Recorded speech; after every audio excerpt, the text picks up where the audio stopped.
खबर देंगे आपको, लाहौर एयरपोर्ट के करीब उड़ने वाले ड्रोन को जैम करके उतार लिया गया। सिक्योरिटी जराये के मुताबिक ड्रोन से किसी किस्म का नुकसान नहीं हुआ। ड्रोन सर्विलेंस था जिसे सिक्योरिटी इदारों ने तहवील में ले लिया है। मजीद तहकीकात भी जारी हैं।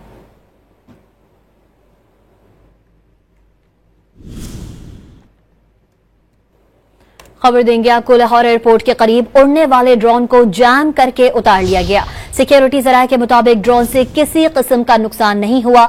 ड्रोन सर्विलेंस था जिसे सिक्योरिटी इदारों ने तहवील में ले लिया है। मजीद तहकीकात भी जारी हैं।